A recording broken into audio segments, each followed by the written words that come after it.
So in this video, the final video, I'll be talking about ventilation.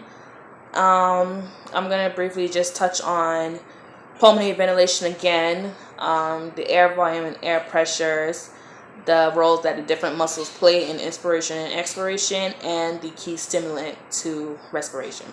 So just to touch back on pulmonary ventilation, that's pretty much basically breathing.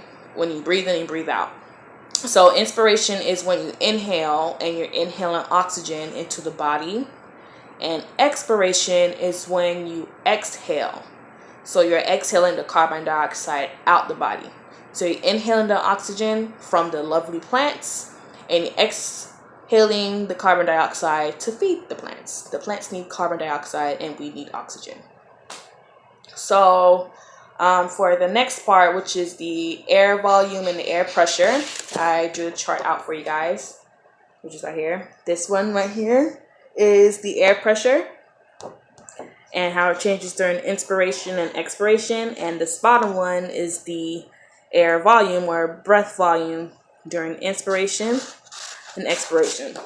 So for the air pressure during inspiration, it gets low. It starts off very low, below zero, like around, for normal resistance, it's around -1, and for increased resistance, it's around -1.5, -2. Then when you exhale, which is you breathing out, the pressure goes back. The pressure goes back up. It goes back up. So I don't know if you guys have ever seen those little breathing devices where you it's a tube and you have to breathe in and you breathe out. Think of that for air pressure. Then for the air volume, when you breathe in, it increases. So, and then when you breathe out, it decreases.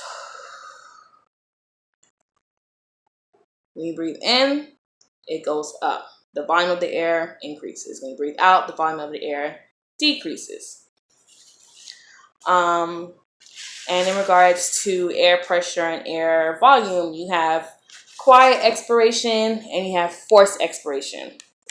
So for quiet expiration, it is passive.